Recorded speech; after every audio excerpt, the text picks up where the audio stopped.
नमस्कार viewers, I hope you guys are doing good. Viewers, thumbnail देख के अगर आप आए हैं कि पेट्रोल कार्स अगर आप ले रहे हैं तो रुक जाइए। मैं ऑनेस्टली आपको बताऊं तो I am feeling pretty bad, pretty sad also कि हंड्रेड्स ऑफ क्वेश्चंस आप इंस्टाग्राम पे, मेरी ईमेल पे, यूट्यूब पे पूछते हैं कि इतना बजट है, क्या लेना चाहिए, क्या चॉइसेस होनी चाहिए, बिकॉज यू ट्रस्ट। तो मैं नहीं चाहता कि मैं आपका ट्रस्ट जो है वो ब्रेक करूँ, या आज मैं जहाँ पे अगर खुद खड़ा हुआ हूँ कि अगर मैं अपग्रेड के बारे में सोच रहा हूँ तो जिस डायलेमा में मैं खुद हूँ, ऐसा नहीं है कि आपने पूछा और मैं कुछ भी आपको बोल दूं, वो नहीं हो सकता। We definitely need clarity on a few things. बहुत बुरी सिचुएशन में मैं बोलूंगा कार मार्केट है। अगर मैं आपको ये ब्रीफली बताऊं तो पेट्रोल का भी समझ नहीं आ रहा कि हम किस दिशा में जा रहे हैं, वो भी डिस्कस करेंगे ऑब्वियसली। और मैं ऐसे डिस्कस करूंगा कि मैं देखिए कोई सरकार की निगाह में नहीं आना चाहता, मैं नहीं चाहता मेरी फैमिली पे कोई ट्रबल आए, तो मैं बहुत ही सटल वे में इसकी बात करूंगा। डीजल का ऑलरेडी गडकरी जी बहुत बार कह चुके हैं ब्रांड्स को भी कि आप डीजल गाड़ी बनाना बंद कर दीजिए। डीजल कार्स में जो DEF DPF ये भी एक तरीके ही होते हैं डिस्करेज करने के लिए कि आप जो है ईवीज की तरफ जाइए, पेट्रोल कार्स की तरफ जाइए। And people were ready, people opted petrol cars, CNG cars इसी चीज के लिए। बट अभी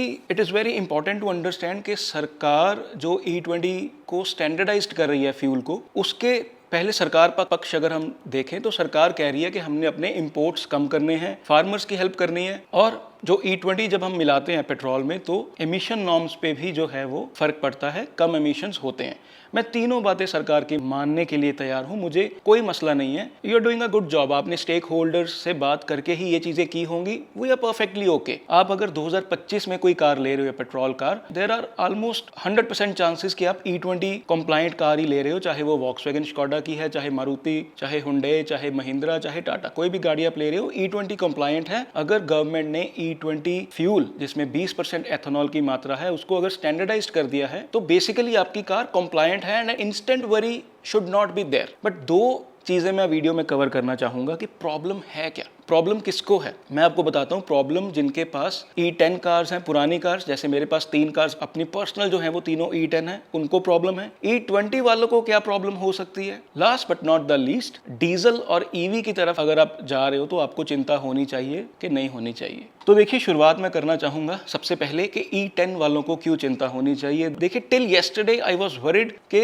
सारे फ्यूल्स को स्टैंडर्ड कर दिया गया है। मैंने एक इंस्टाग्राम पे इस पे रील भी डाली थी। अब मेरे पास जो 3 कार्स हैं E10 फ्रेंडली हैं वो, एंड आप हुंडई की ले लीजिए, आप टोयोटा की ले लीजिए, सबके मैनुअल्स पे लिखा हुआ है कि E10 कार में आप इससे ज्यादा एथेनॉल मत डलवाइए, नहीं तो आपकी वारंटी वॉइड हो जाएगी। और कल ट्विटर पे एको ब्रांड जो है इंश्योरेंस का, उसका भी एक ट्वीट वायरल हो रहा था जिसमें एक कस्टमर ने पूछा कि मैं अपनी E10 कार में अगर E20 तेल डलवाता हूं तो क्या मुझे उस चीज की इंश्योरेंस मिलेगी अगर मेरी गाड़ी को कुछ खराब हो जाता है। तो उन्होंने बोला कि नहीं, ये क्रॉस मिस्टेक मानी जाती है और आपकी जो वारंटी क्लेम्स हैं या आपके जो इंश्योरेंस क्लेम है उसको रिवॉर्ड नहीं किया जाएगा। तो E10 सीधा लिखा हुआ है मैनुअल्स में गाड़ी के, जो अभी आप पुरानी कार चला रहे हैं। और 2023 की कार को पुरानी बोलना तो बड़ा दुख लगता है। मतलब मेरी 2022 की स्लाविया खड़ी हुई है नीचे, और उसको मैं जब पुरानी बोल रहा हूँ तो मुझे बड़ा दुख लग रहा है, बिकॉज मैं तो उसको अभी भी नया ही मानता हूँ। मुझे तो अभी भी ऐसा लग रहा है कि मैंने अभी अभी ली है। तो गवर्नमेंट ने जो 20% एथेनॉल वाला टारगेट 2030 में पूरा करना था, जिसमें 2020 से लेके 2030 तक की विंडो आपको मिल जाती 10 साल कार यूज करने की, वो विंडो छोटी होके 5 साल रह गई, बिकॉज गवर्नमेंट ने 2025 में एथेनॉल 20% जो है वो ब्लेंडिंग का टारगेट पूरा कर लिया है और स्टैंडर्डाइज्ड कर दिया है। ये स्टैंडर्डाइज्ड वाली चीज सबसे गलत है, बिकॉज जब आप ब्राजील की, जब आप थाईलैंड की, जब आप US की एग्जांपल्स देते हो तो वहां पे यस E87 भी है, E10 भी है एंड E20 भी है, बट उसमें क्लियरली डिस्पेंसर्स पे मेंशन्ड है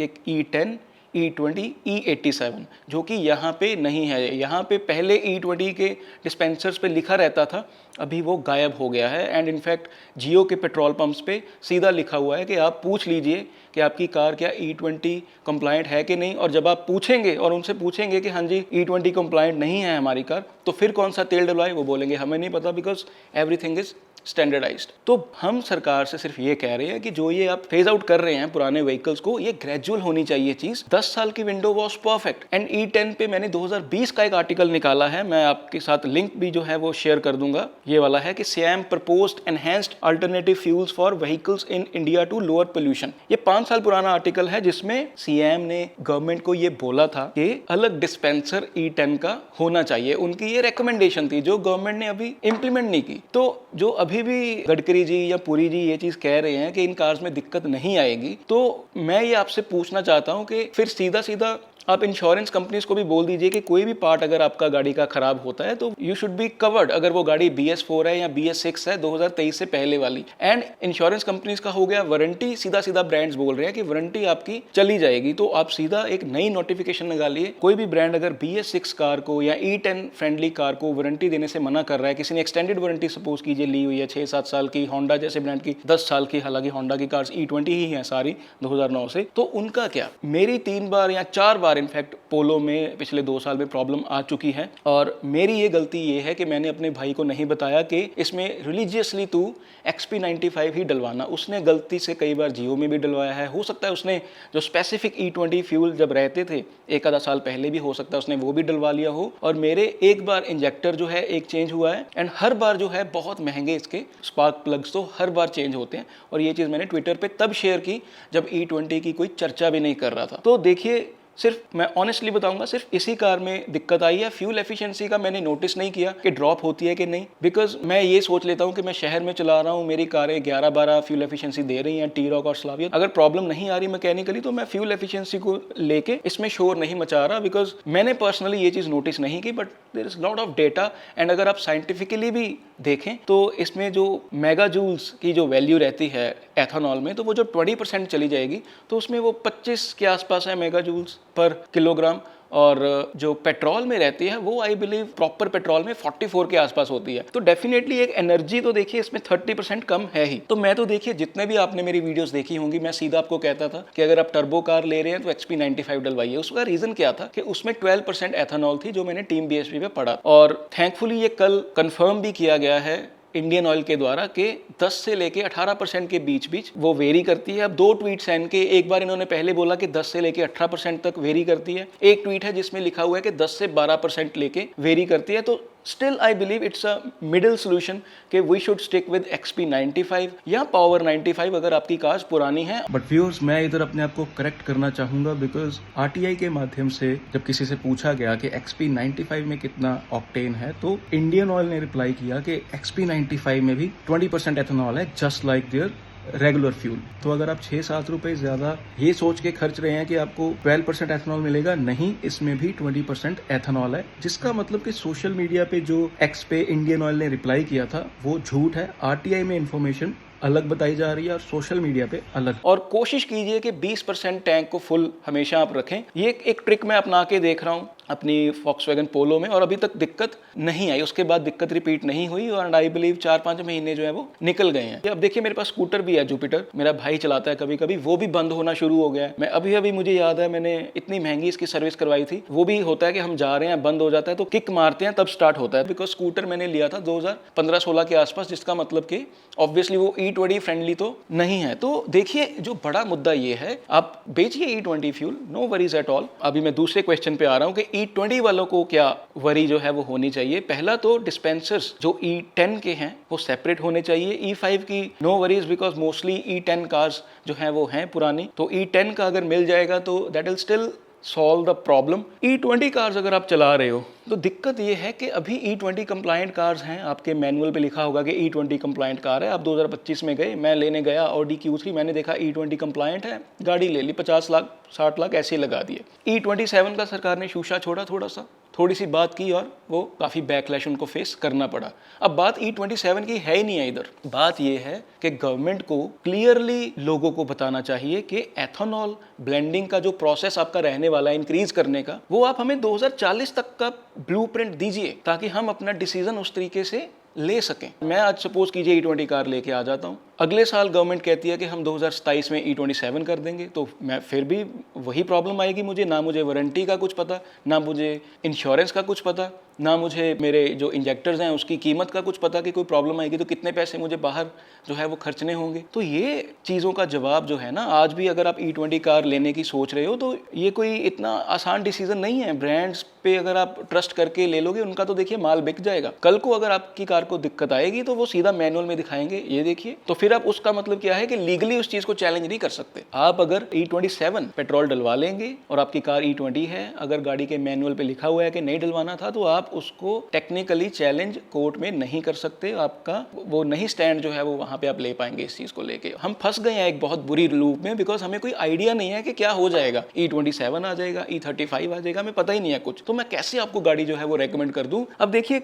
जो मैं कल कह रहा था कि एक थोड़ी सी रिलीफ, इसको आप मान के चलिए, इससे बहुत लोग खफा भी होंगे ये सुन के। अब देखिए, इंडियन ऑयल की कल एक ट्वीट मैंने देखी, उसमें मैंने देखा कि XP100 में उन्होंने बताया कि इसमें 10% एथेनॉल है, जिसका मतलब 160 रुपए पर लीटर में आप अपनी कार्स को बेसिकली बचा सकते हो। कॉस्ट देखिए आपकी सीधी 60% जो है वो बढ़ गई 1 लीटर के प्रति, जिसमें सिर्फ आपको 10-11 किलोमीटर की फ्यूल एफिशिएंसी मिलती है शहर में। तो ये कीमत आपको देनी पड़ेगी अगर आपने कोर्ट में केस नहीं हारना। आप अगर XP100 डलवाओगे 160 रुपए का, या पावर 99 डलवाएंगे HP का, यही तेल है जो आपकी कार के लिए कंप्लायंट है बेसिकली। जबकि सरकार को स्टैंडर्ड तेल E10 भी देना चाहिए, जैसे थाईलैंड में, ब्राजील में, US में और ऐसी कंट्रीज में मिलता है, जिसमें ऐसा नहीं है कि E20 अगर गाड़ी है आपकी तो आप E87 वाले पे जाके खड़े हो जाएंगे। वहां ऐसे नहीं चलता। जो वह पेट्रोल पंप के अटेंडेंट्स भी रहते हैं वो पढ़े लिखे होते हैं, वो ऐसी गलती खुद भी नहीं करेंगे, उनको मालूम है कि सू कर दिए जाएंगे वहां पे पेट्रोल पंप्स। बट यहाँ पे क्या है, भेड़ बकरियों की जैसे सबको एक जगह पे खड़ा कर दिया। तेरी गाड़ी 2009 की है, चल तू भी E20 डलवा। तेरी 2013 की है, चल तू भी E20 डलवा। दिक्कत आएगी, ना इंश्योरेंस वाला आपको कोई पूछेगा, ना आपको कोई ब्रांड पूछेगा, ना आपको सरकार पूछेगी। तो कोई अकाउंटेबिलिटी किसी की भी नहीं है। 2021 में भी मैंने ये रील डाली थी एक, मैं आपको लिंक भी दे दूंगा नीचे। T-Roc का ही मैंने दिखाया था फ्यूल लिड, जिसमें E5 और E10 लिखा था। मैंने यही चीज इसी आर्टिकल के माध्यम से बोला था कि सरकार 2025-26 तक ये टारगेट फुलफिल करने की कोशिश कर रही है, बट हम लोग कहाँ जाएंगे। मैंने अगर इतना टैक्स दे के, मैंने import duty, cess and GST of 28% है ना, सेस 22% के आसपास, ये दे के कार ली, रजिस्ट्रेशन कॉस्ट 6% दे के मैंने कार ली। तो हम क्या बस अभी लोन लेके किस्तें उतारते रहे। US में कार्स 20-20, 25-25 साल चलती हैं, और यूज्ड कार भी जब कोई 20 साल के बाद लेता है तब भी वो आराम से चलाता रहता है, होता ही नहीं है कार्स को कुछ। तो अभी धीरे धीरे थोड़ा थोड़ा समझ में आ रहा है कि क्यों नहीं होता वहाँ पे, और यहाँ पे क्यों होता है, क्योंकि यहाँ पे सीधा बोल दिया जाता है कि 8-9 साल हो गए, 10 साल हो गए, उन थोड़ी गड्डी चलनी है, अब तो गाड़ी की लाइफ खत्म हो गई। मतलब मेटल पार्ट्स हैं, इंजन ऑयल आप डाल रहे हो, गाड़ी को कंपनी से सर्विस करवा रहे हो, तो फिर क्या रीजन है कि गाड़ी खत्म कैसे हो सकती है, अगर पार्ट्स चेंज करने के लिए भी आप रेडी हो। तो इसमें तो देखिए, एथेनॉल अगर आप पुरानी कार्स में डलवाएंगे E20 फ्यूल, तो सीधा सीधा आपकी फ्यूल लाइन, आपके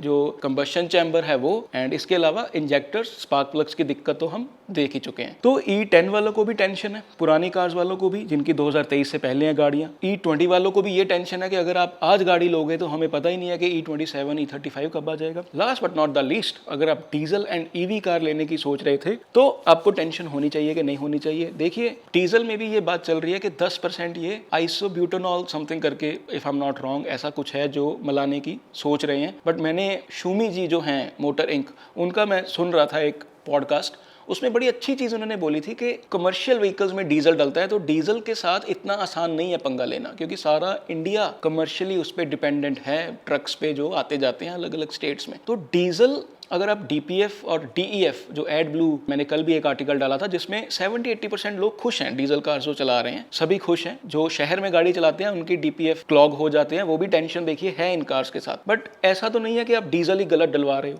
हमें नहीं पता वो आइसोब्यूटेनॉल जो मिक्स करेंगे कब करेंगे, उसका अभी तक कोई ऐसा लेड आउट प्लान नहीं है। बट डीजल कार का ये है, मैं बार बार कहता हूँ, 1500 या 2000 किलोमीटर के ऊपर आपने अगर चलानी है गाड़ी, और जिसमें हाईवेज इंक्लूडेड हैं, जिसमें आप हाई RPMs भी आपके जो हैं वो रहेंगे कुछ हद तक, जब आप गाड़ी थोड़ी तेज चलाएंगे या छोटे गियर में चलाएंगे, तो इट्स अ फाइन केस। क्योंकि 2000 किलोमीटर का मतलब 25,000 साल में आप चला दोगे इसके आसपास, और पैसे आप पूरे कर लोगे 10 साल में, है ना। अगर यूज एंड थ्रो ही बनाना है गाड़ियों को तो डीजल में आप पैसे पूरे कर लोगे। और आज मैंने एक रील शेयर की है कि 9 लाख में इस हिसाब से जो डीजल एल्ट्रॉस जैसी कार्स हैं या 3XO जैसी कार्स हैं, इवन कोई भी और कार्स हैं, इवन क्रेटा बेस मॉडल आप ले लीजिए, यूज एंड थ्रो ही अगर बनानी है तो फिर एटलीस्ट हमें टॉर्क और फ्यूल एफिशिएंसी तो इसमें मिलेगी ना। तो ज्यादा अगर आप चलाते हैं तो मल्टीपल स्टेट्स में ट्रेवल करते हैं तो yes, diesel does make sense. But शहर शहर में देखिए वो आपके DPF की टेंशन और एड ब्लू जो है हर सर्विस के दौरान या अदरवाइज भी, आई एम नॉट श्योर कब कब वो डलवाना होता है, तो ये एक हेडेक परमानेंटली आपके केस में रहेगी। मेरा एक फ्रेंड भी है जसदीप गिल, उसके भी स्कॉर्पियो एन में ये उसने शेयर किया था कि ये प्रॉब्लम शहर में क्योंकि वो चलाता है तो वो आती है। तो ये आपको यूज्ड केस अपना समझना होगा कि डीजल की तरफ आपको जाना है कि नहीं। ईवीज का इस वक्त ऑनेस्टली अगर मैं बताऊं तो जिसके पास पार्किंग है, जिसकी रनिंग 1000-1200 किलोमीटर के ऊपर है, जो एप्स को यूज करना जानता है, चार्जर्स को ढूंढना जानता है, जिसमें वो डर नहीं है कि मैं खुद चार्जर नहीं लगा सकता। कई लोगों को होता है, यकीन मानिए, आप चार्जर खुद लगा सकते हैं, आपको इतनी समझ है कि हाँ बाहर भी आपको लगाना आता है,